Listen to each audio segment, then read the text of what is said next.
I'm Dr. John Pinero, and this is the first day in the week my voice has worked. But I'm glad also still to have a microphone, so I'll try to thank you for listening closely. Before we get to our main event tonight, our speaker, Dr. Eduardo Echeverria, I'd like to invite Father Bob Keller, our chaplain this year, while Father Stan is on sabbatical, to deliver our invocation. Thank you.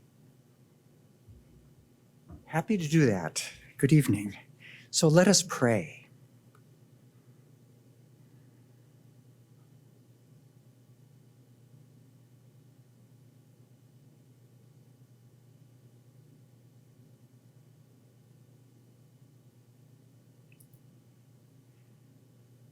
Blessed are you, God of all creation.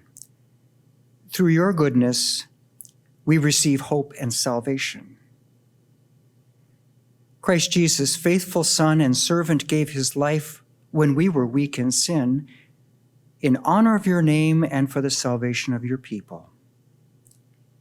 We, the pilgrim people, the church, anointed in the Spirit of Christ, striving to walk the way of the cross in a wounded world, rejoice in your abundant grace, and beseech you to use the work of our hands toward the proclamation of the gospel and manifesting the kingdom here on earth.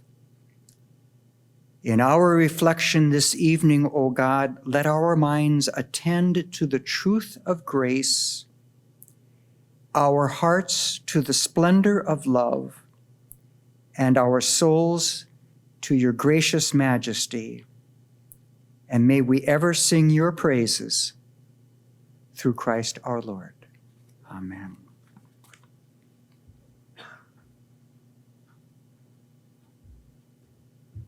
Thank you. I have just a couple of announcements to start off here with. So this is the Catholic Study Speaker Series. We have one more event. It's actually next week. I'll talk more about that at the end of the time tonight. And tomorrow, God willing, in Faculty Assembly, the Catholic Studies minor itself will have an improvement, a revamping of the minor approved by the Faculty Assembly, and students will be able to earn that minor, most of it, on our Poland study abroad in Poland trip, which takes a few weeks in the summers, and also earning the entirety of it, but for one class in Rome, Italy, and our semester in Rome.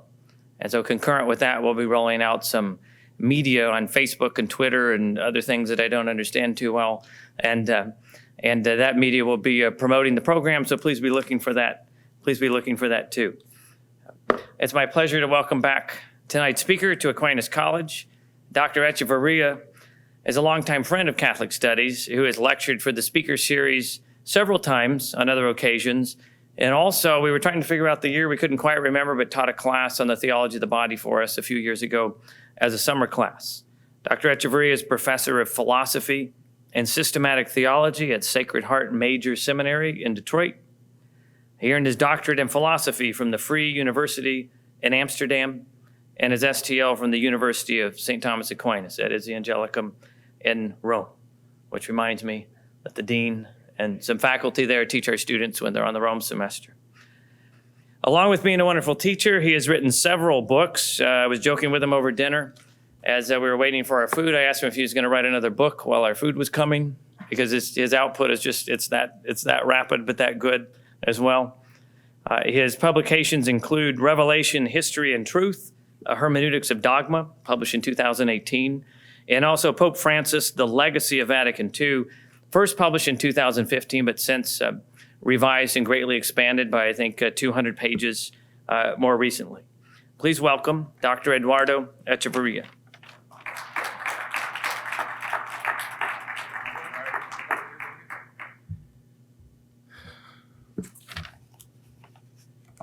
Thank you all. Happy to be here.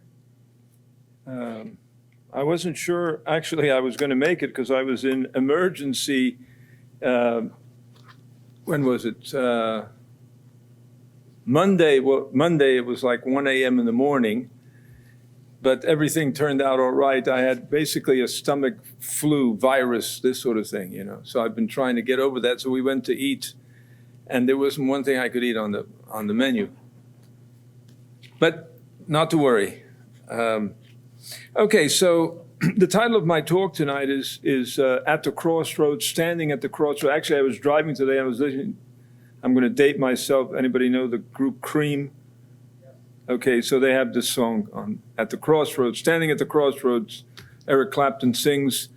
Anyway, so I'm thinking to myself, I should have added the word standing to the title of my talk, because the title of my talk has At the Crossroads, the Church and the Legacy of Vatican II. I believe that. I believe the Church is at the crossroads, standing at the crossroads. And what I mean by that is that how Vatican II has been appropriated by the Church.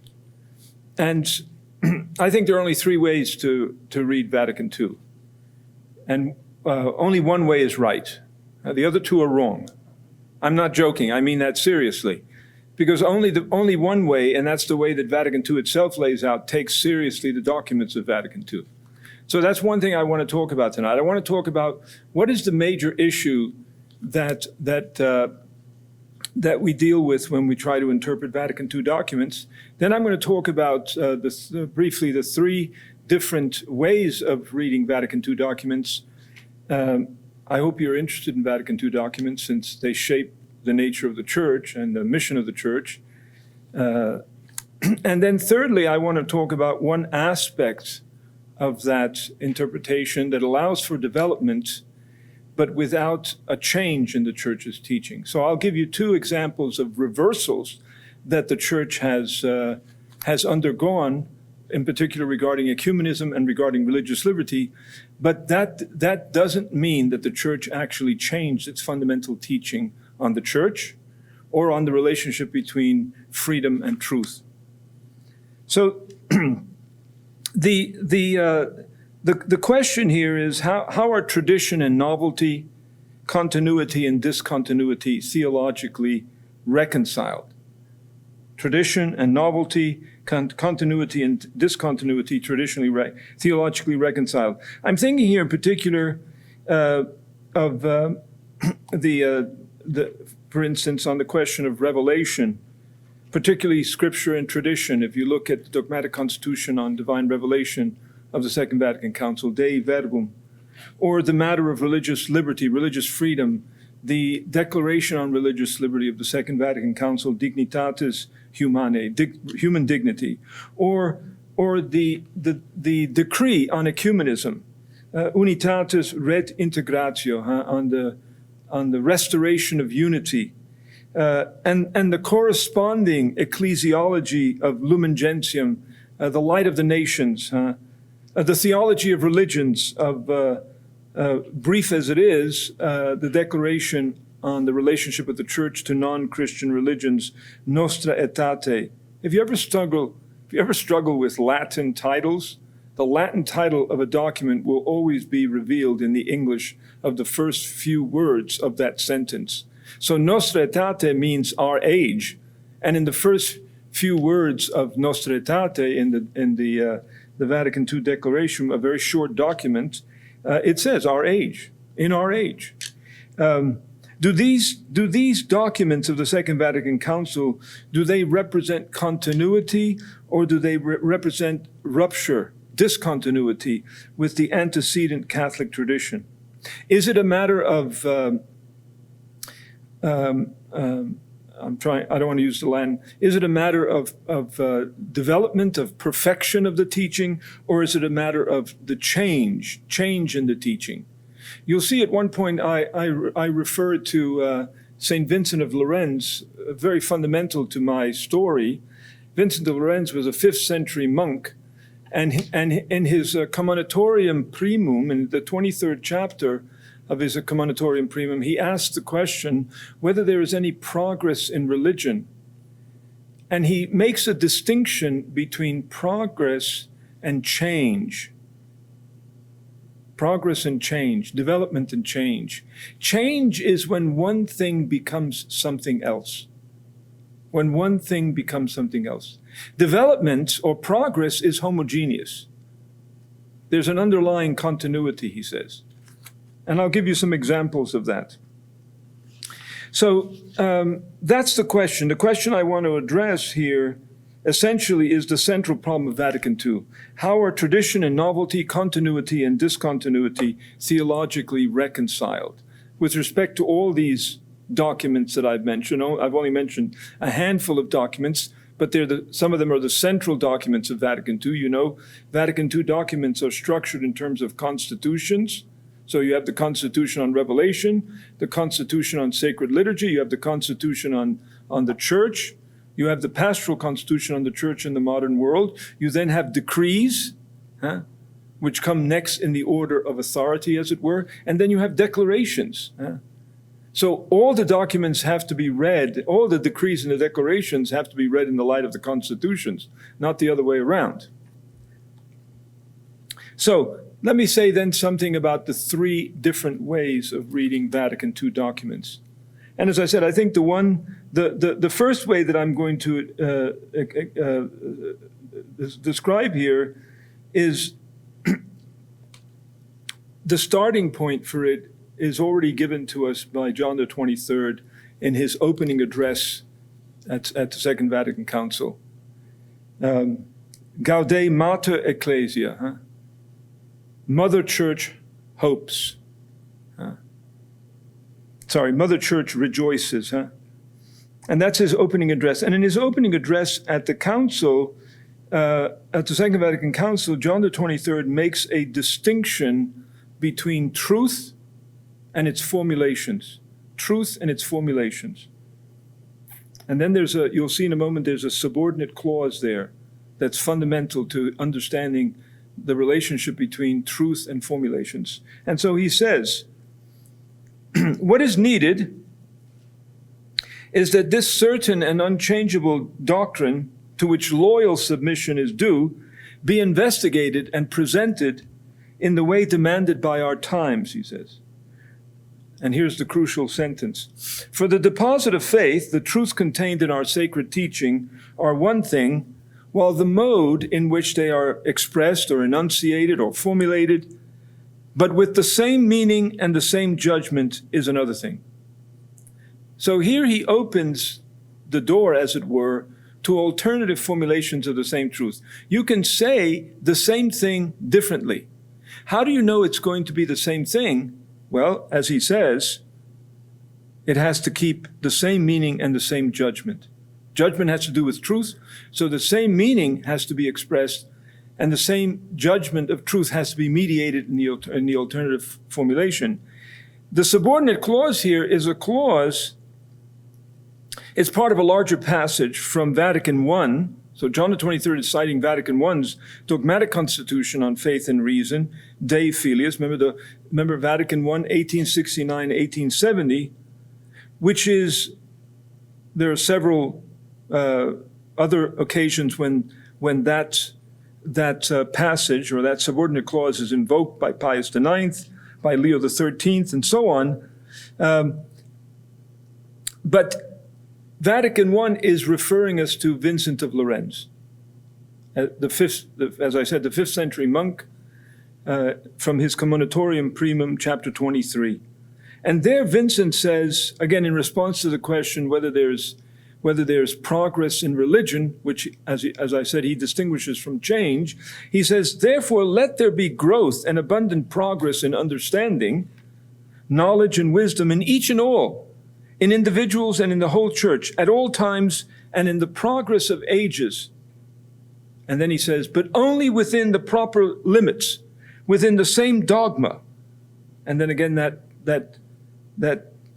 phrase, idem sensu, idemque sententia, according to the same meaning and the same judgment, he says. Furthermore, there's a crucial difference for Vincent, as I said, between change and development. Development must occur within the proper limits, within the same dogma, the same meaning, the same judgment. Let me give you an example of what would be a change and not a development.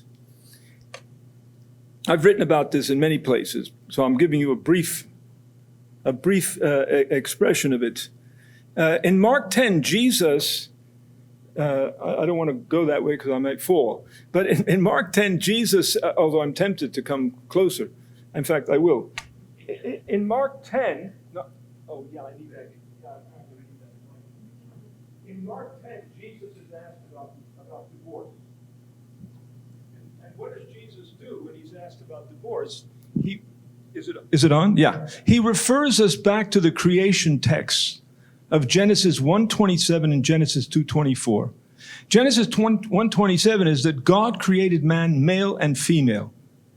Therefore, in logic, that's a conclusion word, huh? Therefore, a man shall leave his mother and his father and cleave unto his wife, and the two, we don't have to guess which those two are male and female, shall become one flesh. So marriage is about permanence, it's about two-ness, male and female two-ness, and it's about sexual differentiation being a fundamental prerequisite for the two to become one flesh. So we can deepen our understanding of what marriage is, and we have. We have through the centuries deepened our understanding of what marriage is, what the sacrament of marriage is. In John Paul II's Theology of the Body, in the third part of the Theology of the Body, it's I think a brilliant discussion, analysis of the sacrament of marriage and why sexual differentiation is a fundamental prerequisite for the marriage, the sacrament of marriage to be valid. So there's development there. It's homogeneous. There's an underlying continuity, even if there's a deepening in our understanding. What would be a change and not a development is when someone says, well, two men and two women marrying, that's just a development in the church's understanding of marriage. No, that's not a development. That's a fundamental change in the understanding, because one thing has now become something else. Because the two are no longer male and female, which Jesus said is a fundamental, remember, Jesus himself refers us to Genesis 1:27. God created man, male and female. That's a statement about reality. We're not, I want to come back to another point in a moment. That's a statement about reality. That's a statement about the structure of marriage from the order of creation. The Catechism, when it begins talking about marriage, it begins from the order of creation. It doesn't begin from the order of redemption. It goes from the order of creation, and then it talks about how marriage in the regime of sin still endures the way God created it, male and female, permanent from the order of creation, permanent from the order of creation, male and female, and from the order of creation, sexual differentiation is a fundamental prerequisite for the two to become one flesh. A one flesh unity presupposes fundamentally a male and female differentiation. And only then does the Catechism talk about the sacrament of marriage, because the sacrament of marriage belongs to the order of redemption. Redemption, why? Because the sacrament of marriage restores the unity, the original unity of man and woman, and so on. Two men, two women marrying it's not a development. It's a change, you see. Development has to be continuous. It has to be homogeneous in its understanding. Even while there is a growth, a development in our understanding, which I think John Paul II did, and throughout the ages. Where do I put this when I'm not using it? I'm going to put it right here. Okay. So, thank you. Sorry for...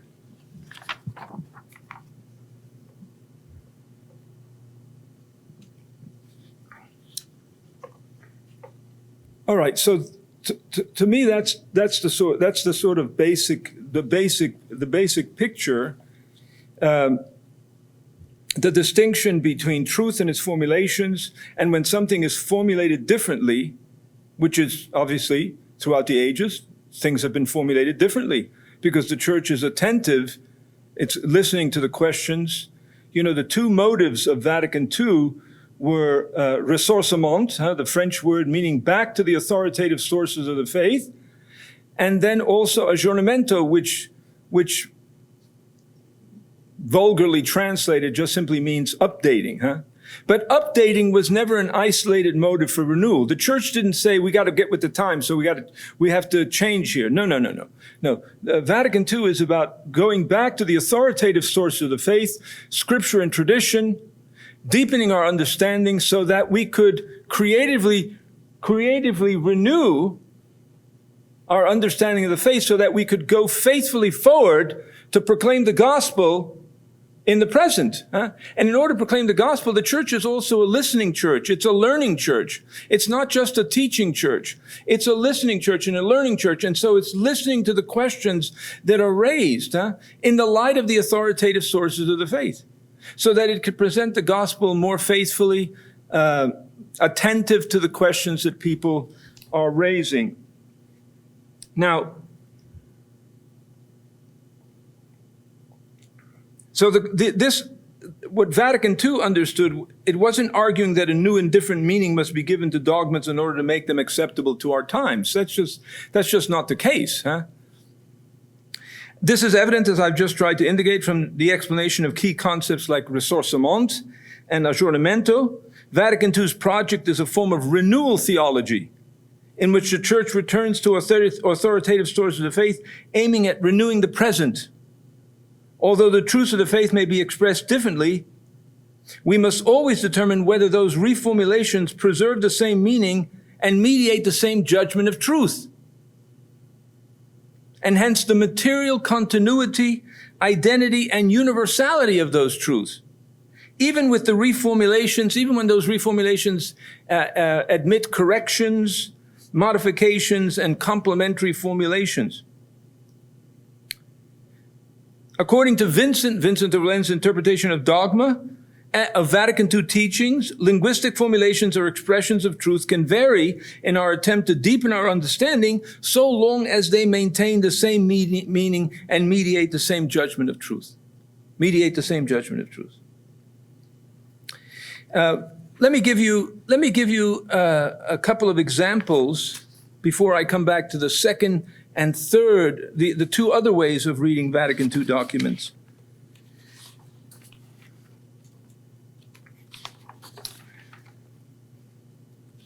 And here I'm thinking of ecumenism.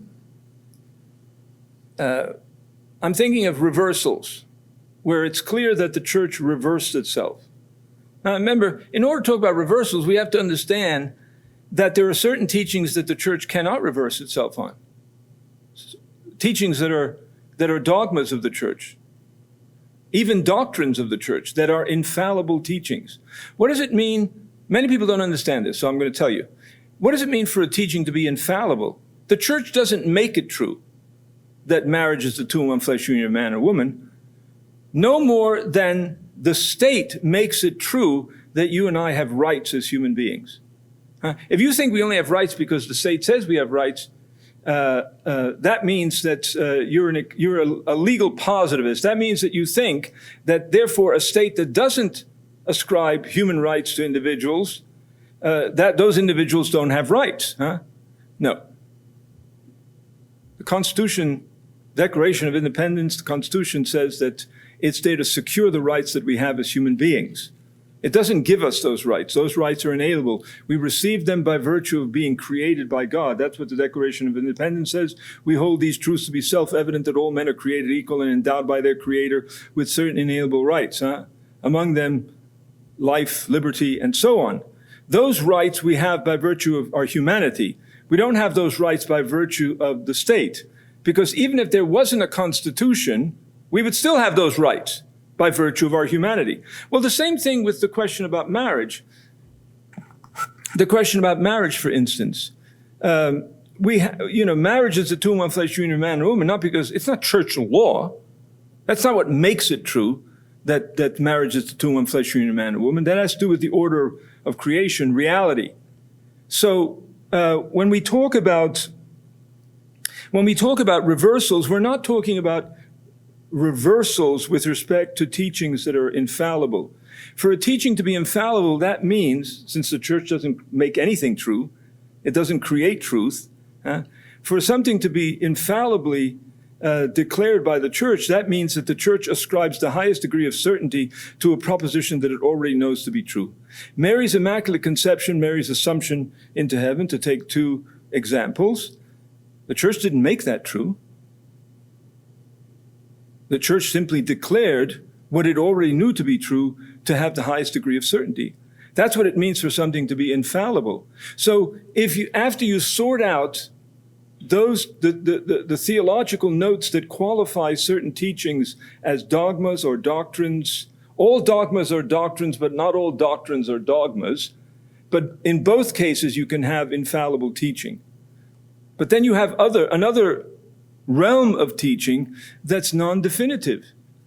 Even though it's taught with authority, it's non-definitive teaching. And in two areas, there are several, but in two areas that I can briefly illustrate, one has to do with ecumenism. That is the relationship. Remember, you have to distinguish ecumenism from interreligious dialogue.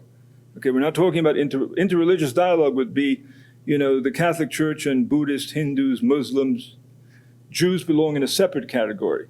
When we talk about ecumenism, we're talking about the restoration of Christian unity.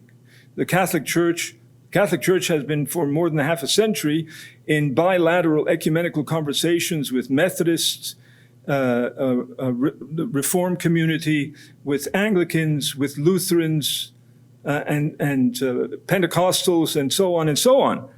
So we're talking about the relationship with Christians, with fellow Christians, brothers and sisters in Christ. Well, I think an example of reversal in church teaching is the matter of ecumenism, because in 1928, Pius XI's encyclical Mortalium Animus, he rejects ecumenism.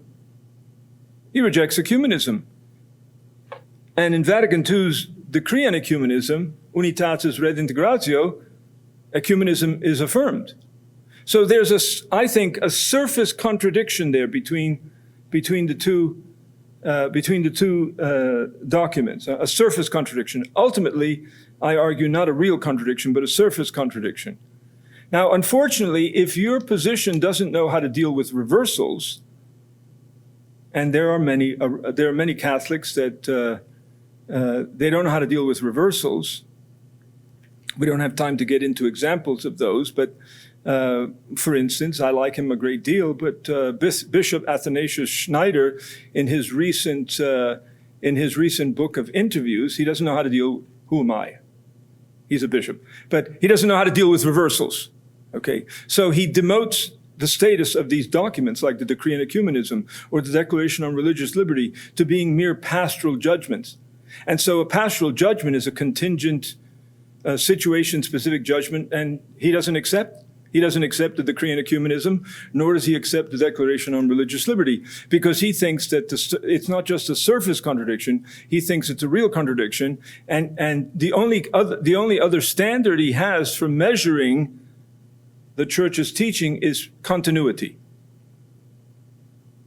So if that's the only standard you have, that there's a continuity in the church's teaching, when the church makes, and you haven't made the distinction between different theological notes that qualify teaching, so reversals, you don't know how to deal with reversals. And so then you dismiss the decree and the declaration as somehow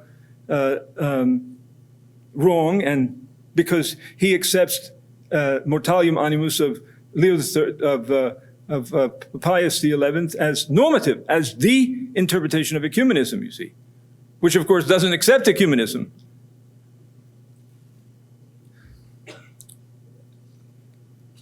I think that, with all due respect to the bishop and others who take this position, they're just simply mistaken. Everything that Pius XI rejected about ecumenism, the Decree on Ecumenism still rejects. So what does Mortalium Animus rejects? It rejects ecclesiological relativism. That is the idea that there are many churches. It rejects the idea of a branch theory of Christianity, where the trunk of the tree is Christianity, and then you have various branches.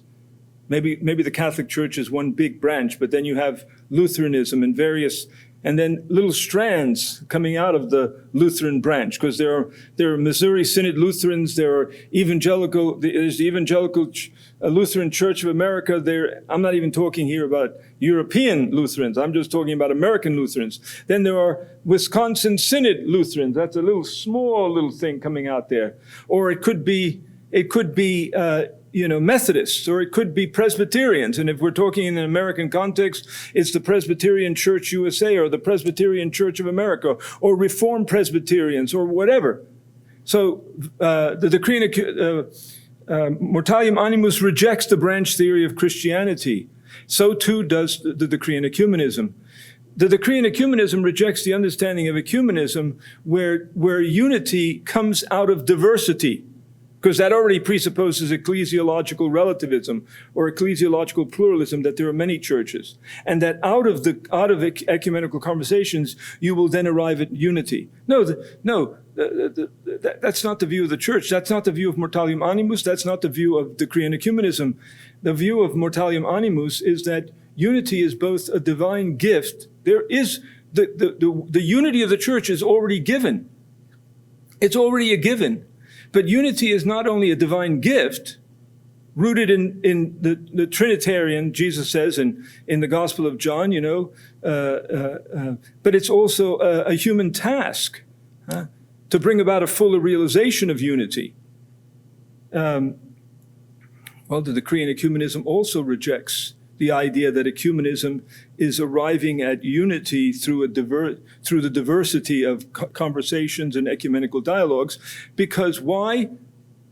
Fundamentally, the Decree in Ecumenism and Mortalium Animus both agree that, even though they put it in different terms, they both agree that the Church of Christ subsists in its own right alone in the Catholic Church. In the Catholic Church. There isn't a multiple subsistence ecclesiology. There is only one church. There's a fundamental identity between the church that Christ founded and the Catholic Church. That's the position of the Second Vatican Council. That's the position of the Decree on Ecumenism. Now, the conclusion that we mustn't draw from that is then to say that therefore outside the visible boundaries of the church, all you have is an ecclesial wasteland or emptiness. Now, that's not true, because the Decree in Ecumenism, Lumen Gentium 8 also says, as well as the Decree in Ecumenism, that there are elements of truth and sanctification outside the visible boundaries of the church. And those elements of truth and sanctification are ecclesially embodied. On the other hand, having stated that, the church says, please don't draw the conclusion that therefore Vatican II now embraces a multiple subsistence ecclesiology or an ecclesiological relativism or pluralism, as if to say that the Catholic Church is just one among many churches. When I was, I'm 69, but if you look at catechisms that came, hence the need for the Universal Catechism of 1992, but when local catechisms were available, I remember this image of a pie, in trying to explain what was allegedly the position of Vatican II on the relationship of the Catholic Church to other churches.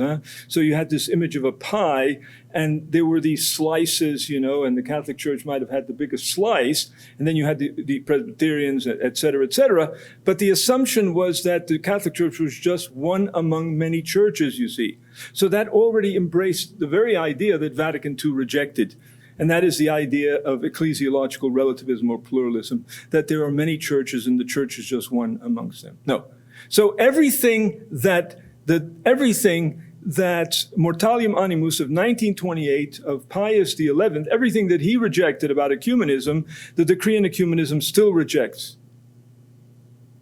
But here's the difference. And this is what brought about the reversal. Pius, the Decree in Ecumenism asked the question, well, what is ecumenism? How do we relate? How does the one church relate to the many churches with a small c? How does the one church relate to separated brethren in Christ, who are our brothers and sisters in Christ, to the ecclesial communities and so on? Since we can find fragments of the one church in those churches, what kind of relationship exists there? And how do we bring about a restoration of Christian unity? Mindful, again, that the restoration is not about becoming one church, that too is rejected by both Vatican II and Mortalium Animus, a kind of a confederation of churches or built on the sort of World Council of Churches model. No, that's not Vatican II's understanding of the restoration of Christian unity. Besides which, you can't have restoration without repentance. Huh? You can't have renewal. You can't have the restoration of Christian unity without repentance, amongst both Catholics and Protestants. I often tell my students, it's not just those damn Protestants, it's also those damn Catholics, They also contributed to the fragmentation among Christians and so on.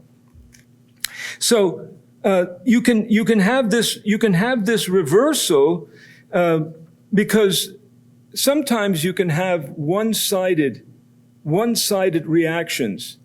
So Pius XI's response to the ecumenical movement as he understood it, as it was available to him in 1928, his response was a one-sided response. And hence, how he formulated it failed to recognize the elements of truth in the ecumenical movement. Well, many Catholic, Yves Congar and many others contributed to our understanding of ecumenism, the French Catholic ecclesiologist, Congar and the Jesuit de Lubac and many others. They contributed to our understanding of ecumenism such that the Church then was able to find an integral place for ecumenism within the logic of Catholicism, within the first principle of Catholic ecclesiology, such that you had a reversal, but without a change in the Church's fundamental teaching about ecclesiology, that the church that Christ founded subsists in its own right alone in the Catholic Church. It doesn't subsist anywhere, any other place, only subsists in the Catholic Church. That is a fundamental unity between Mortalium Animus and the Decree in Ecumenism Unitatis Red Integratio. So for me, there you have development. Yes, you have a reversal. Remember, because the Church's position on ecumenism was an infallible teaching. So there can be a reversal. The Church can't reverse itself on marriage. No, because that's infallible teaching. The Church can't reverse itself on Jesus Christ being the full and sufficient cause of our salvation. No, because that's infallible teaching. It can't reverse itself on that the Mass is a sacrifice. No, because that's infallible teaching. And many, many other things. So you can have development, even in the midst of reversal, without a fundamental change in the Church's teaching. Another example of this is the Church's, again, not infallible teaching, but the Church's understanding of religious liberty. In Gregory the 13th, in his encyclical of 1832, who reads encyclicals of 1832? Exactly. I once gave one of my book. I wrote a book on divine election, a Catholic approach, ecumenical and dogmatic approach, and in the Netherlands, at the Catholic University of Utrecht. And these two theologians, one a Reformed theologian, another Catholic theologian. The Reformed theologian got up there and he said, "I don't know of anybody any Catholic in the Netherlands who defends the Tridentine decrees." And I said to him, well, that's because these theologians, unfortunately, it's on the books, but they don't theologize in the light of the creeds. The decrees of Trent still valid. It's not as if somehow because they were 400 or 500 years ago that therefore somehow that means they're no longer valid. So mirari vos. In 1832, the encyclical by Gregory XIII, he rejects religious liberty. How shocking! He rejects religious liberty. Okay, if we go back and we look at in the context and see what it was that he was rejecting, well, one of the key things that he's rejecting, crucial, is religious indifferentism. Religious indifferentism. And indifferentism supported religious relativism. What is religious relativism? Religious relativism is the view that all religions are equally vehicles of salvation. They're all equally true. He rejected relativism about truth, as if truth is in the mind of the beholder, in the perspective of the beholder. He rejected a subjectivist religious epistemology, as if religion, the Christian religion in particular, knowing it had nothing to do with reason, with the intellect, and so on. He rejected also the privatization of Christianity. This should all ring familiar to you because we live in a culture where all of these things have a cultural, have a hold on our culture. You know, everything from the privatization of religion, that religion is something that you do in solitude, or the secularist reading of the First Amendment, you know, Congress shall make no law regarding the establishment of religion. That's true, of course, we don't have a state religion. But the second is nor prohibit the free exercise thereof. Well, no prohibit the free exercise thereof doesn't just mean that you can go to the church that you choose to go to on Sunday. It means the practice of the faith in the full range of human relationships, in life itself. Schools and hospitals and healthcare and so on and so on. Well, Gregory in 1823, he's living in the light of the Enlightenment, you know, where God, reason was made to God. And if you know anything about the Enlightenment, you know, where you know, you had, to use a phrase that was coined many years later by Richard John Newhouse, his book, Religion and Democracy in America, the naked public square. In other words, that religion, that the public square, public institutions religion had to be banished from the public realm. So Gregory is against the privatization of Christianity. He's against all these other things that he argues rightly, and which the Declaration on Religious Liberty still supports. So you can say that there's a surface contradiction between Gregory's encyclical Mirari Vos and the Declaration on Religious Liberty, but there is an underlying continuity. These views that I've enumerated here are still rejected as erroneous by the Declaration on Religious Liberty. Still, again, Gregory XVI's reaction to this error and all its entailments, so religious indifferentism is an error, and all the entailments that follow from this error, was characterized in the end by a one-sidedness, because he did not consider that there were elements of truth in the view that he was condemning.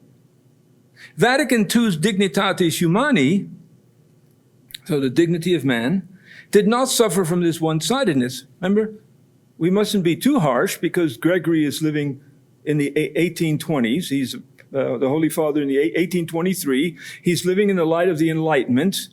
He's living in the light of all of these other matters, subjectivist religious epistemology, banishing Christianity, not just banishing them, people getting their heads chopped off, and so on. We live in a free society that is pluralistic. In that society, one is free to hold religious or irreligious views. The exercise of that freedom does not entail, of course, the exercise of that freedom does not entail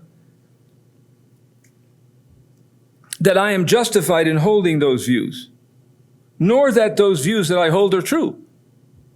We live in a society, you can believe that the Great Pumpkin came back at the end of last month. You can believe, you can be a Buddhist, you can be a Hindu, you can be whatever you want to be, you can believe whatever you want. That's a matter of legal rights. That's not a matter of epistemic right. That doesn't mean that what you believe is true, nor does it mean that you're justified in holding what you believe. Those are separate matters. Hence, the kind of society that we live in, if free speech if free speech, I want to say if free speech was still obvious to everybody, the kind of society we live in is such that you're going to be free to engage in conversation and in dialogue, and then in the refutation, in offering arguments and in trying to refute the views that people hold. You know, interreligious dialogue, the necessity of interreligious apologetics, or the irreligious, and so on. Whatever views are, the fact that somebody is free to hold a certain view doesn't mean that he's justified in holding the views that he holds, nor does it mean that what he holds to be true is in fact true. So, by the terms of our free and open society, I am at liberty to persuade that person that he is not justified in holding his views, but neither are they true. Well, that's the basic reason why Gregory the 16th rejected indifferentism and its entailments, because it led to the idea that you're not going to be free to persuade that person that he is not justified in holding his views, and you're going to imply then that all views are equally true, whether religious or not. Now here in Dignitatis Humani in paragraph 2, it states the conditions under which I may discover the truth and be justified in holding something to be true. It says, truth, however, is to be sought after in a manner proper to the dignity of the human person and his social nature. The inquiry is to be free, carried on with the aid of teaching or instruction, communication and dialogue, in the course of which men explain to one another the truth that they have discovered, or think they have discovered, in order thus to assist one another in the quest for truth. Moreover, as the truth is discovered, it is by a personal assent that men are to adhere to it. Still, error has no rights. Error has no rights. It is the person who has rights to hold even views that we judge to be unjustified and false. We are talking here about legal rights, I said, not epistemic rights, not rights having to do with knowledge, justification, truth. In Gaudium et Spes, in paragraph 28, it says, it is necessary to distinguish between error, which always merits repudiation, and the person in error, who never loses the dignity of being a person, even when he is flawed by false or inadequate notions.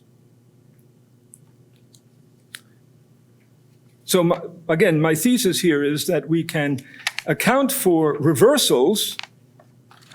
Remember, you have to look at what's the status of that teaching in the context of church teaching. What's the status of that teaching?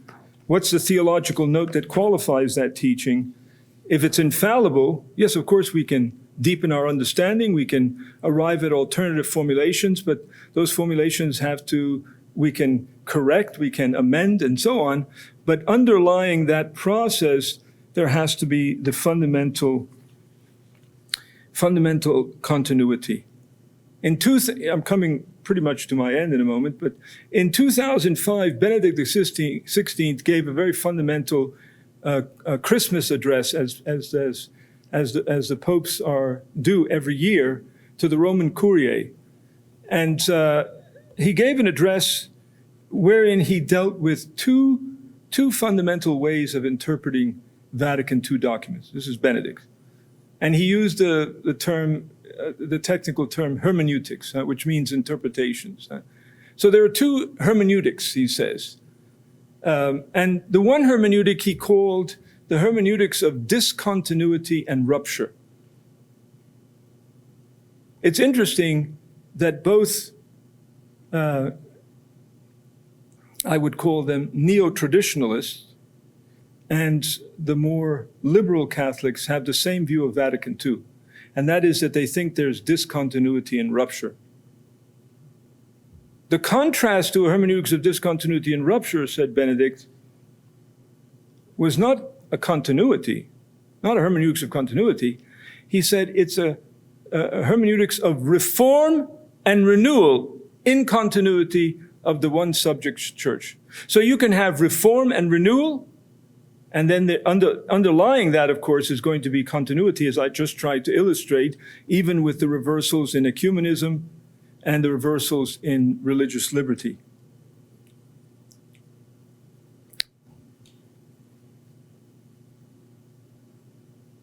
two other ways of reading Vatican II documents, very briefly. The one way I call neo-traditionalism. The neo-traditionalists are anti-modernists. They're anti-modernists.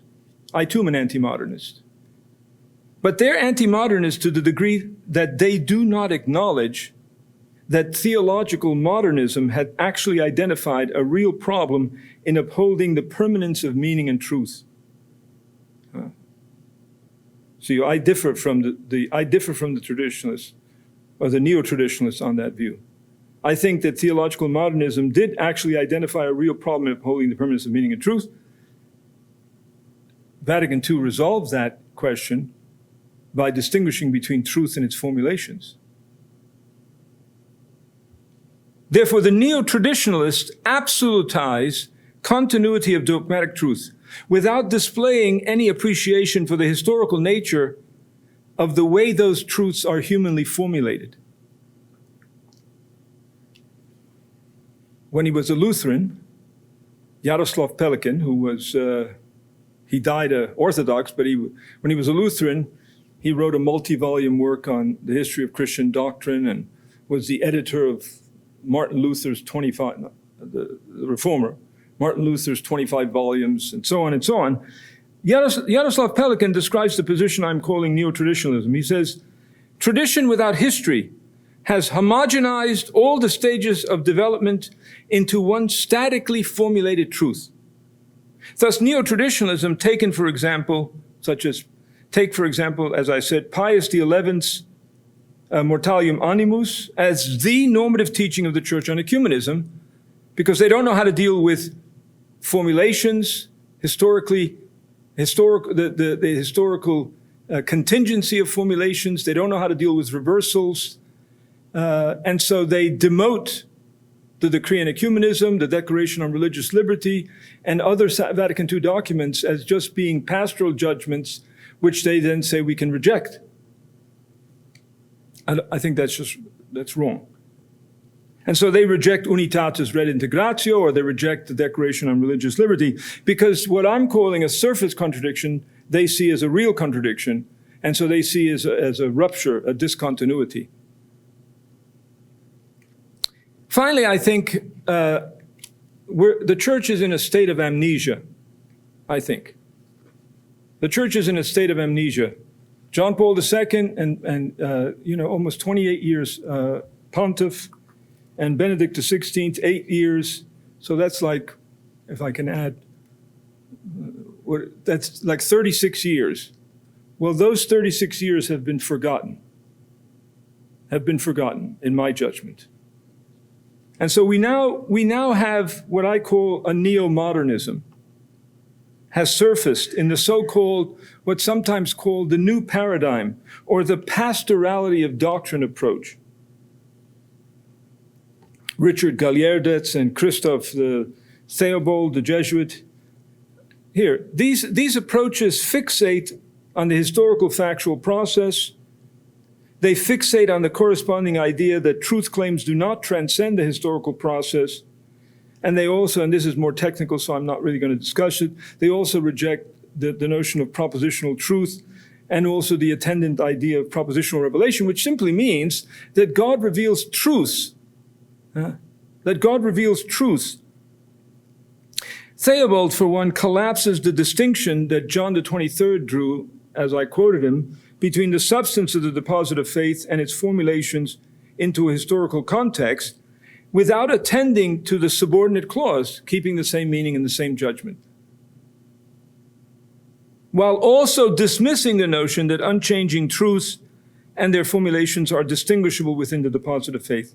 He does not hesitate to draw the conclusion that the substance of the deposit of faith as a whole, he says, is subject to continual reinterpretation and recontextualization according to the situation of those to whom it is transmitted. So you're left with a kind of a perpetual interpretation of the gospel in a new context, recontextualizing, reinterpreting it.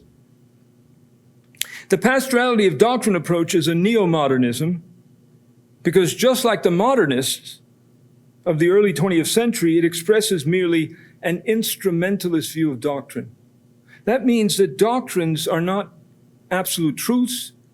They're not truths in the sense of being assertions that are in a realist sense, a proposition is going to be true if what that proposition asserts is in fact the case about objective reality.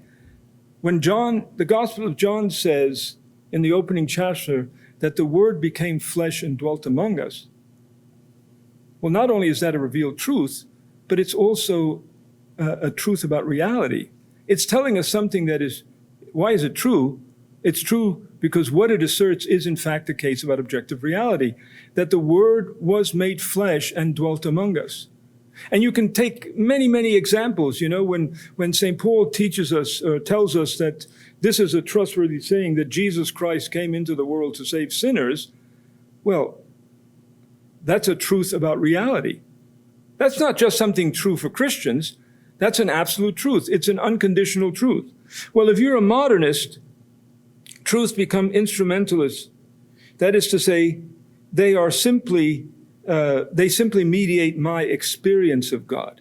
So you have this experiential expressivist view of God, where a man may have an experience of God, and then he expresses it in words and sentences, in assertions and creeds and confessions, but none of that actually mediates revelation, nor is it itself revelatory. It's just simply a mediation of my experience of God, you see. Because ultimately on this view, there are no revealed truths. There's just my experience of God, and then I formulate that experience in words and sentences. And again, so you have this view sets loose a sort of perpetual interpretation of the gospel that entails a denial of revealed truths and also a denial of the enduring universal validity of truth. I think that's where, in many instances, that's where we are in our culture. So when people talk to me about a new paradigm or a pastorality of doctrine approach, I think that involves this I would say this instrumentalism where doctrines only mediate people's experiences, and so there is no underlying enduring validity of truth. And so this kind of approach, of course, is going to be strange to say this, but it's going to be a bedfellow with the neo-traditionalist who also thinks that Vatican II is really, there's a rupture, a discontinuity there. So there too, they can't make sense of reversals, They can't make sense of reversals.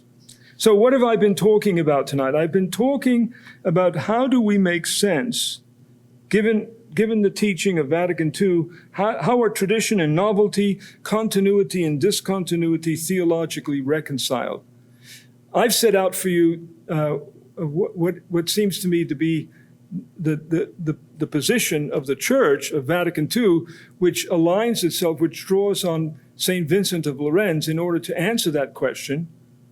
That's why I began with John the 23rd, who in fact is quoting Vatican I, Vatican I is in fact quoting Vincent of Lorenz from the Commendatorium Primum. It allows us to distinguish between truth and its formulations, as long as those formulations keep the same meaning and the same judgment. As long as those new formulations mediate the same meaning and mediate the same judgment of truth, you can have development, and you can make a distinction between development, even as there's correction, modification, complementary formulations, without change.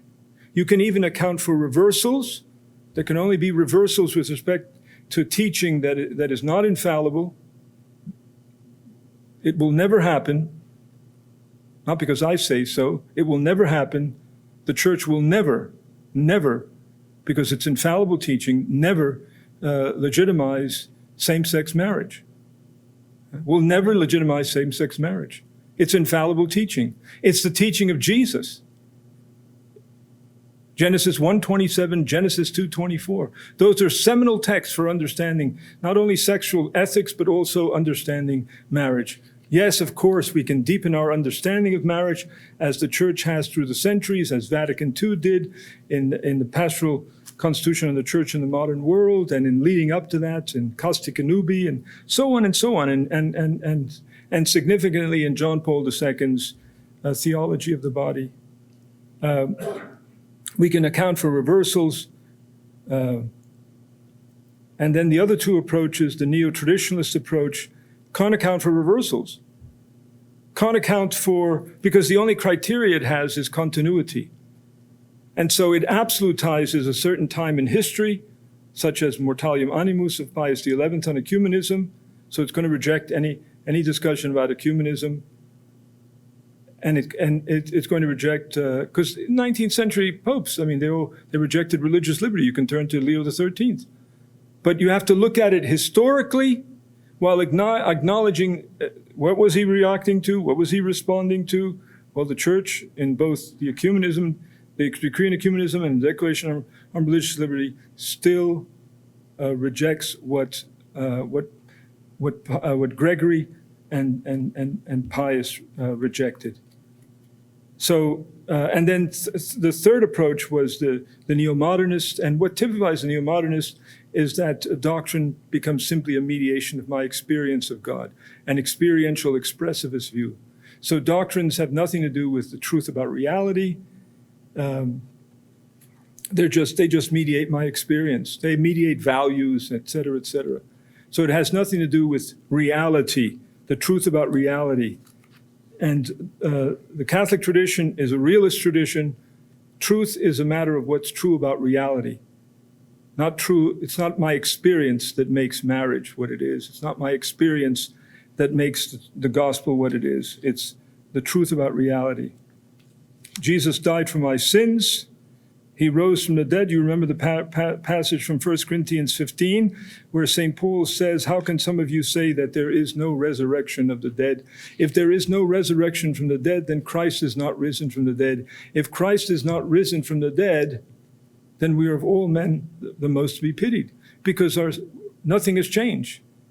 Nothing has changed. Our hope is only in this life. We're still in our sins, and we are of all men the most to be pitied, because we believe something that isn't true. The Christian faith is grounded on the truth about reality. And doctrines, dogmas, and the like are grounded upon the truth about reality. And that's what we have to take seriously, and that's what Vatican II affirmed as it talked about these matters. Okay, thank you very much.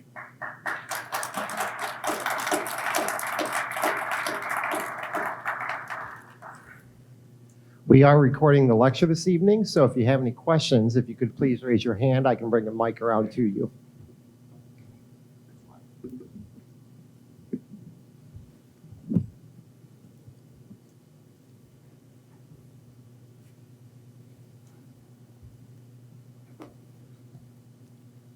I guess my question is about when you're talking to people and they have their experiences or what they're basing their thoughts or their opinions on, what are some of the ways you can actually argue with them and maybe bring them some awareness on what they're basing their opinions on? So instead of being based in reality, it's based on experiences or something like that. So, well, I mean, look, experience is important, but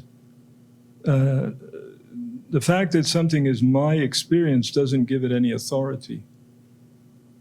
The only reason my experience has authority, let's say my perceptual experience or my testimony or my memory, is because it connects me with reality. It connects me with reality. That's the only way it's going to have authority. So it seems to me that, and it's going to have authority because it connects me with reality. I mean, we live in a culture where people think that their experience can decide all kinds of things. We all know that. So then it seems to me that, we have to have a conversation about that. In end of April, I went to the Academy of Catholic Theology we annually meet in Washington, D.C. at the Dominican House of Studies. And last April was on sexual difference in the Catholic tradition.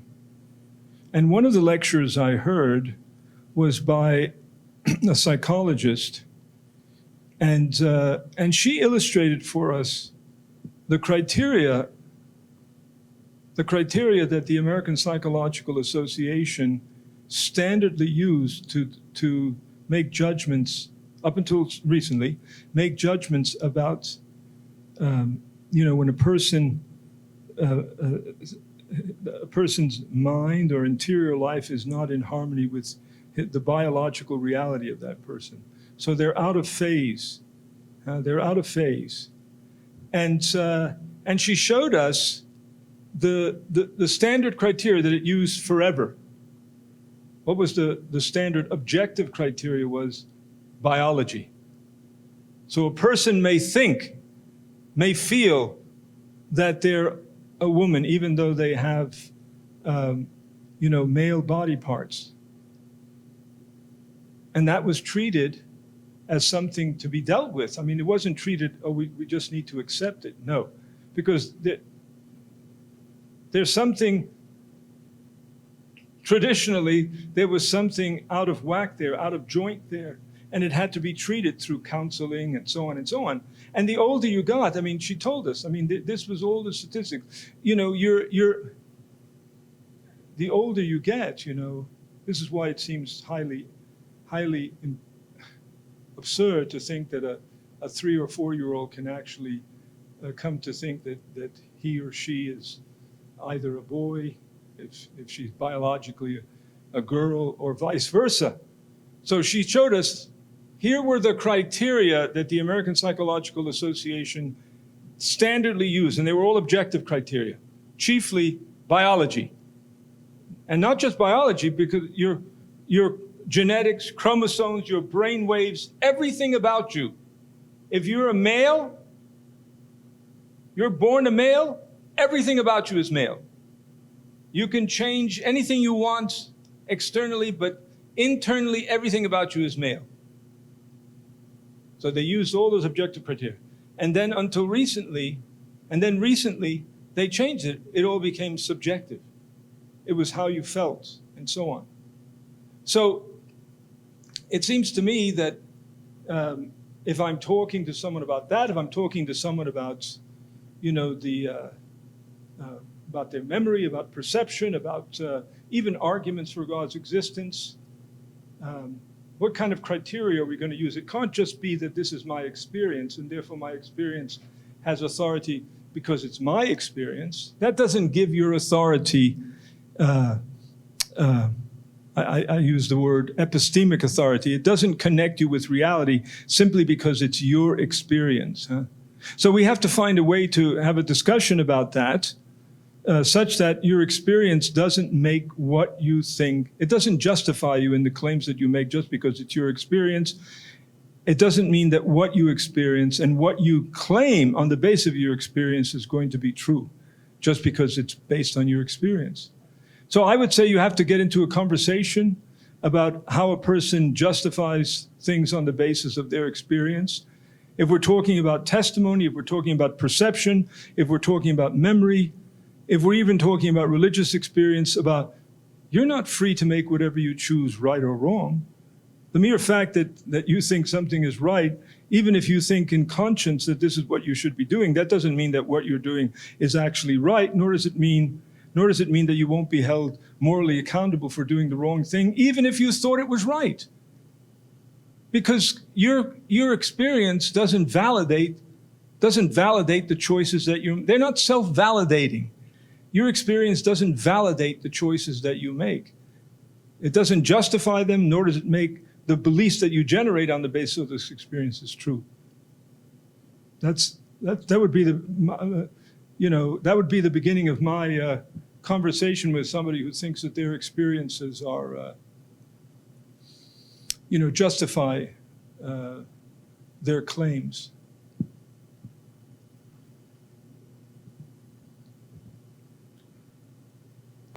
Father, thank you for your talk.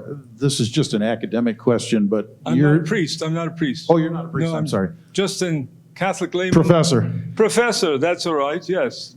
Good. Well, back in the 70s, the late Cardinal Avery Dulles wrote a book called The Survival of Dogma. Yes, he did. And I was just looking on my phone at the description of your book on Hermeneutics of Dogma. I wonder if you might have a comment to make on the connection between the books. Did you work from his book at all? Or? No, I mean, I read sometime in the past, I read his book, but no. Just curious. Thank you. No, my book is also, not that Dulles wasn't ecumenical, but my book also is an ecumenical engagement. I'm also particularly, like in the first chapter, some of the things that I discuss here, how do you discuss the relationship between truth and history? Because you have to take the historical context seriously. You'll never understand, Leo or Gregory or Pius if you don't take history seriously and if you don't take the context in which these encyclicals were written. But at the same time, I also want to affirm the enduring validity of truth. It's like, why do we say the Nicene Creed every Sunday at Mass? That's a creed that was formulated, 1,500 years ago. But we still say it. And the only reason to say the Nicene Creed is because it's true. If you don't think it's true, there's no reason to say it. There's no reason to say it. Huh?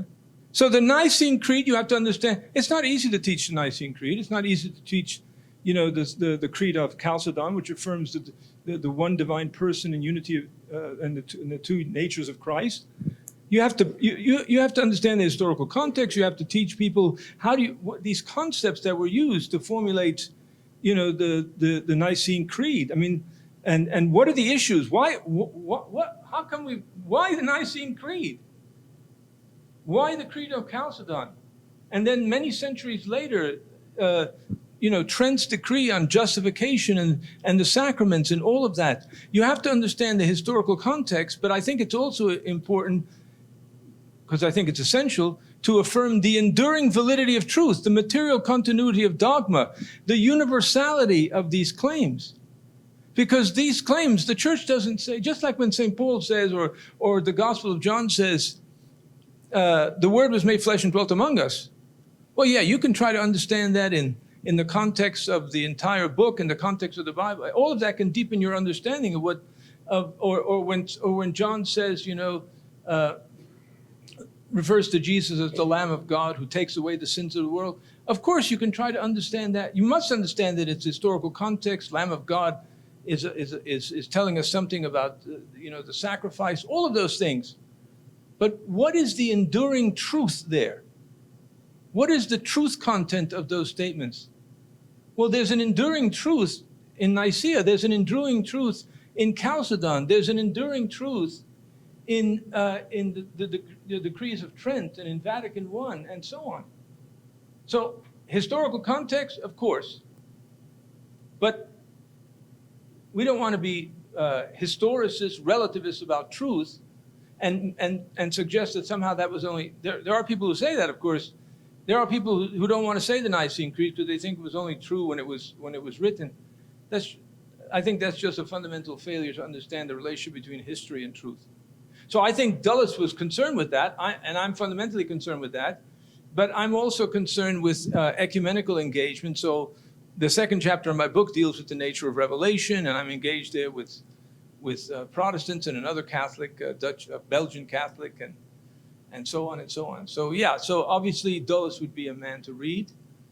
I just put on my glasses. I don't need it when I'm standing up there. But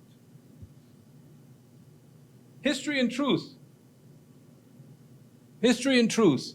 We have to understand the historical context, but we also have to understand that truth endures.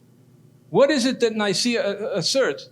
The only reason, as I said, the only reason we say the Nicene Creed on Sunday is because we hold it to be true. In fact, ultimately, the only reason to be a Christian is because it's true. I always tell students and others, if somebody asks you why you're a Catholic and you tell them you were raised that way, well, really, ultimately, I'm sorry, but that's irrelevant. The fact that you were raised a Catholic doesn't give a reason for why you're a Catholic. It just means that's the way you were raised. But you've given the shop away because somebody who's a Buddhist can say, well, I was raised a Buddhist. But that doesn't tell me why Buddhism is true or whether one is justified in holding Buddhist beliefs. So I think ultimately the only reason to be a Christian is because it's true. And so I say Nicaea on Sunday because the Nicene Creed is true. And what it asserts about the Trinity is true. True to reality. Not true because I'm affirming it there. Because that's pure subjectivism. That's exactly what Gregory the 16th was against in Mirari Vos. Huh? And that's still what the Declaration on Religious Liberty is against of Vatican II. That something is true simply because I believe it. That can't be. Yes? Yeah. Oh, is it on? Yeah. Thanks very much for your presentation. My question is about the meaning of reversal. So is it a matter of mere equivocation? So we use this term or this phrase like religious liberty, and it looks like there's a contradiction because in one place we say no religious liberty. Later we say yes, religious liberty, but it turns out it's merely that the terms have been used equivocally. Okay, there were different meanings. There's no contradiction, or is there something more than that? And I fear there's something more to it, but I don't quite fully understand it. Well, there is something more than that, and that's why I say in both the decree on ecumenism, by the time we get to the Second Vatican Council, and by the time we get to on ecumenism and on religious liberty, the question, what is religious liberty, is raised. So I would say a deeper understanding of the relation between freedom and truth arises. So a deeper understanding such that you can be free. We live in a pluralist society. Legally, you can believe that the great pumpkin comes back, on whatever, when is Halloween? October 30th, 31st, whenever that is. So you can believe that. That doesn't mean that what you believe is actually true, nor does it mean that you're justified in believing that. I don't think, error has no rights. I don't think Pius, Gregory that is, I don't think he was able to think through that issue so that he could see that we could still hold on to the relation between freedom and truth such that we reject religious relativism, a subjectivism about religious epistemology, banishing religion from Christianity from public life, the naked public square of Father Newhouse, and so on and so on. All of those things Vatican II still rejects, but it went beyond Gregory because we recognized that something legitimate was being asked. How do we live as free men in a society? In a pluralist society, a society that is irreligious and religious in a pluralist sense? He didn't ask that question. Why? Because he lived in the old Christendom. And the old Christendom was an ecclesiastically unified culture. The new Christendom is not an ecclesiastically unified culture. The new Christendom is the sanctified laity involved in the transformation of the culture. And in that transformation, it includes, of course, dialogue. It includes being able to refute. It includes, of course, we live in a culture where it's hard pressed to say that, of course. But, that you're wrong. If you can't say you're wrong, I always say this. What does it mean to believe? To believe means that I'm intellectually committed to the truth of some proposition or other. So if you take the proposition, the Word was made flesh and dwelt among us, as a Christian, I'm committed to the truth of that statement. If that statement is true, then its denial must be false. It must be false. Because you can't affirm and deny the same proposition. That statement must be false, and hence anyone who holds its denial must be wrong. If you can't say that somebody is wrong, if you just say, well, we differ on the truth of the incarnation, then you're trapped in relativism. Because we live in a culture where people say there are no true propositions about religion or morality. If there are no true propositions, there are no false ones either. There are just differences and nobody's wrong. Nobody's wrong. You know, I always add here the example of a student I had I directed his master's thesis on education and the new evangelization, and he taught at a Catholic school in the Detroit area, and he taught theology. And he'd have parents come in, and they would lose their minds when he would give them a D or fail them. Why would they lose their minds? Because they think that everything is a matter of opinion. How can you give my son a D here? There are no right answers here. Nobody knows whether this is true. His opinion is just as good as this other person's opinion. So yeah, of course, but they don't think that far. No, so this is what is behind, I tell the students, this is what behind those parents. They've not thought about it. But you're telling them that there is no truth and falsehood regarding religion, morality, that you're just free to believe whatever you want, that there are just differences and nobody's wrong. So of course, when your son comes home with a C or a D or worse, you think to yourself, well, how can this be? The Bible is not a reliable source of knowledge. Nobody can know any of this stuff. My son's opinion is just as good as the guy next door, just as good as the teacher's opinion. If P is true, then not P must be false. And hence anyone who holds not P must be wrong. There's a right way and a wrong way, of course, to tell somebody that they're wrong. Okay? But at some point, your cognitive state of mind as a believer has to be such that you understand that. If you don't understand that, then of course, you're not going to be in a position to say to someone, even after a long conversation, I think you're wrong. The only reason to be a Christian in the end is because it's true. The only reason to say the Nicene Creed in the end is because it's true.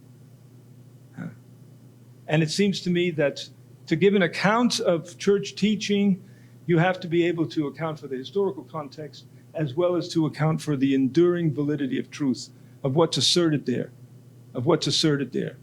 So I think both are necessary. If you don't understand, if you think it's all history, you see, then you end up a neo-modernist, it seems to me. If you don't account for the historical context, you're going to end up a neo-traditionalist, because you're going to arbitrarily stop the process in the church's understanding in 1928. Mortalium animus.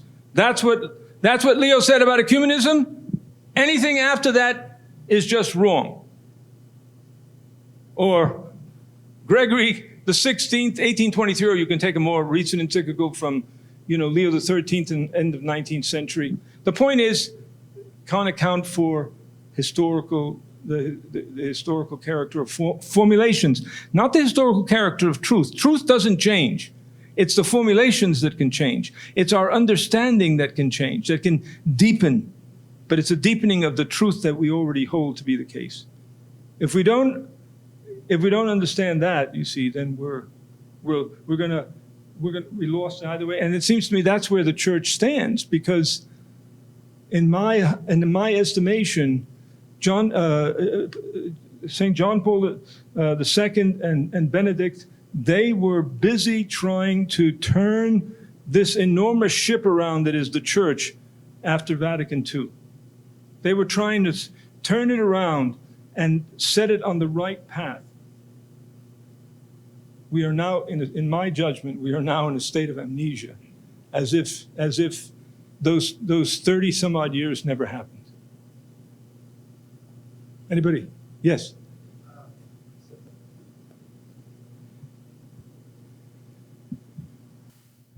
I would describe myself as a traditionalist, I guess, but I fully accept Vatican II and really see a lot of the beauty of its documents.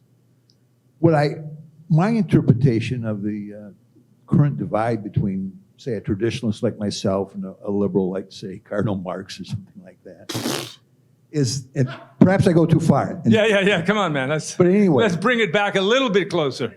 But the point is that there were liberals going into the Vatican II that were hoping for more than probably any council the church could give it, could come out of a church. They were hoping Right. for more of a radical change. Right, probably. And so after the council was over, they took advantage of the general public's ignorance of what the Vatican was actually saying to interpret the Vatican Council in their own way and misrepresenting the council to the laity, to other Catholics, so that they, in fact, could hijack the meaning of Vatican II. And that's a feeling I have. I don't know if it's accurately stated, but I think it's a good feeling.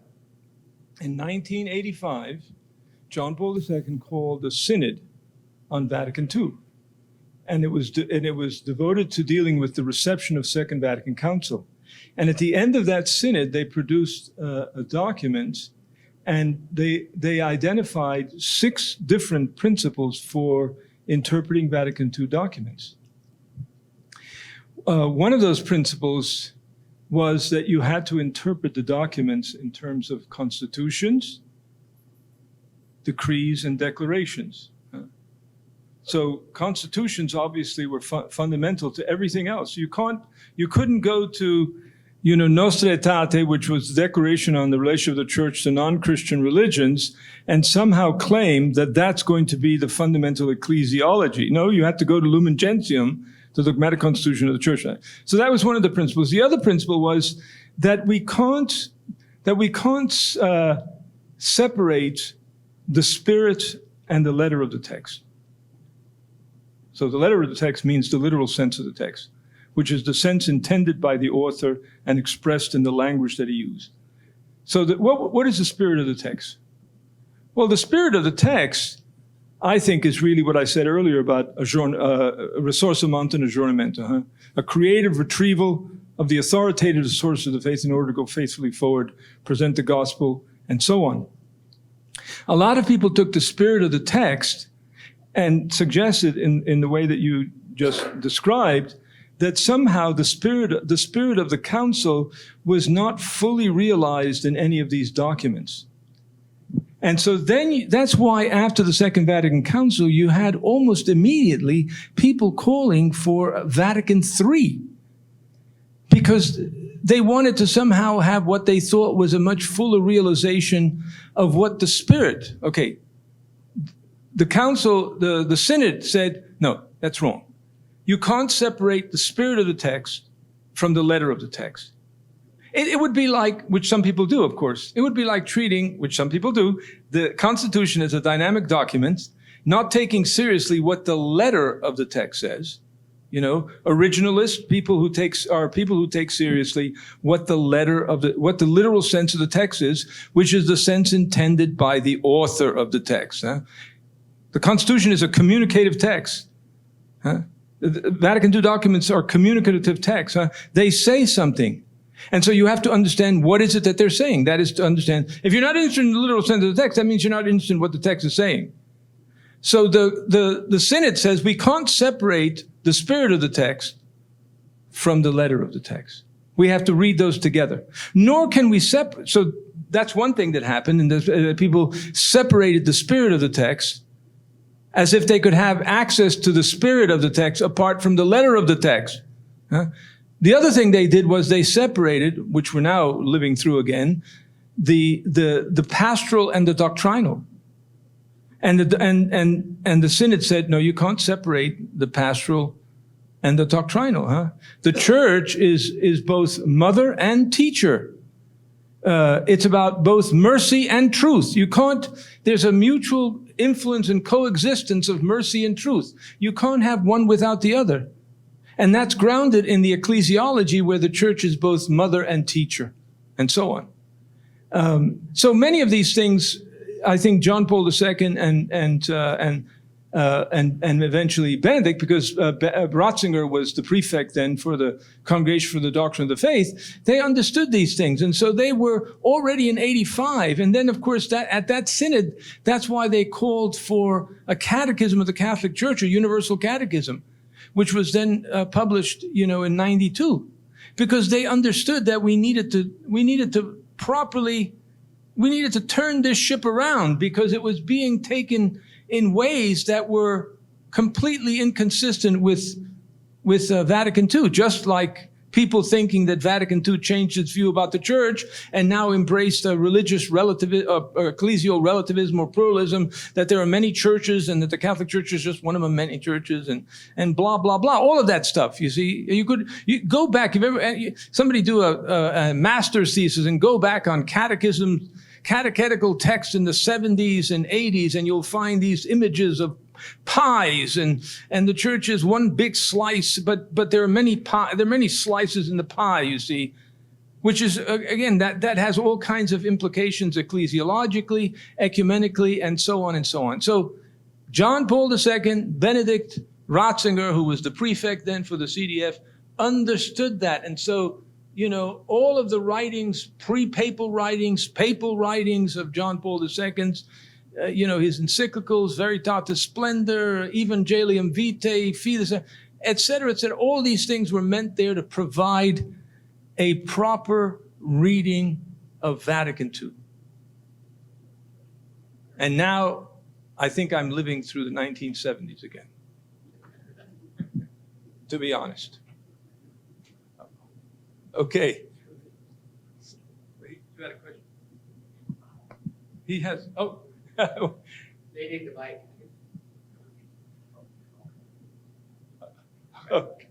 Okay.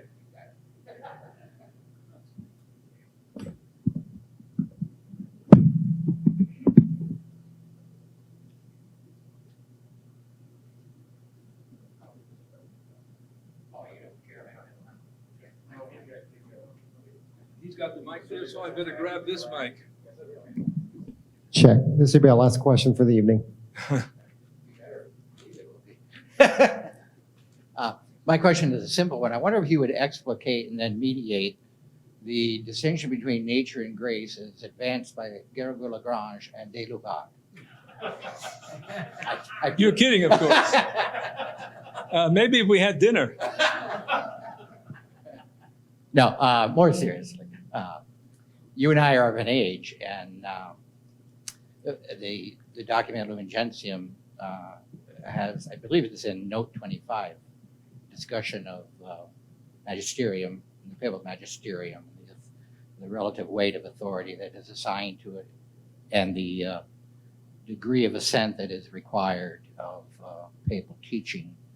In the 80s and in the early 90s, when certain people occupied the office of Peter, certain individuals utilized that document, arguing from the authority of that document. And today that document is being used by very different individuals and with different understandings. How does one reconcile the degree of authority that is exercised and the quality of the assent that is requisite on the part of a faithful Catholic when we have this disagreement even about what constitutes the magisterium, what is a magisterial teaching, and are there degrees, and is there a hierarchy? Well, sure there is. Of Sure there is. magisterial teaching, which must be alluded to when we're trying to. Well, look, I mean, again, this too is a complicated question, but I think there are degrees of authority and also degrees of assent that's required. And that has to do, as I was briefly indicating, that certain theological notes qualify the dogma or the doctrine, as the case may be. And that has to do with how is that dogma justified? If it's given in revelation itself, then of course the kind of assent that's required for that dogma, because dogmas are only dogmas because they're formally or explicitly asserted in revelation, and so they're going to have the kind of authority that they have is going to be I don't want to get too technical. You may understand this, but not necessarily everybody else. I mean, there are first and second levels of infallibility, and the first level of infallibility has to do with dogma because it's formally or explicitly revealed in Revelation. Something can be a doctrine and also be a secondary object of infallibility for a different reason, because there's a connection, an inherent connection between what's revealed and doctrinal development, or a logical connection. And so in both cases, in one case, it's a matter of faith with respect to the dogma. In the other case, it's a matter of assenting to the teaching, not in the same fashion because it's not a dogma, but it still requires the assent of the whole mind, the whole spirit. It still requires an interior assent. And then you can have third level teaching, which is, which if it's third level teaching is by definition not going to be definitive. So teaching regarding the ecumenism was non-definitive. Teaching regarding, we're going to have to stop. But there, I thought you were going to say something about the, this whole business about synodality and all that. Yeah, but that's another. Yeah, that's another. That's what George Weigel calls local option Catholicism. That's all right. Thank you. I appreciate your questions. Thank you.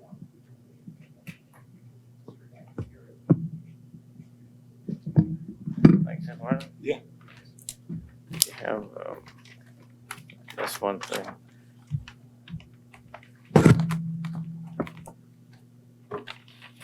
One last note before you all go.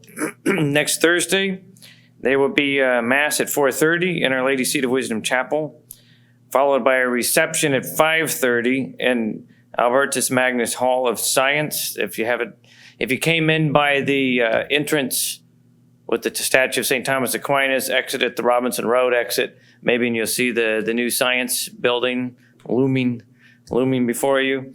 And then finally at 7 p.m., a lecture by Dr. Stephen Barr, professor of physics at the University of Delaware.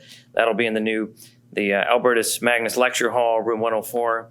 And that is co-sponsored by so many sponsorships here. I guess I'll just mention Catholic Studies, and you could see the rest on the list. But there's many campus ministry, the Dean of Science and Sustainability, and others. So thank you for coming tonight. Thank you.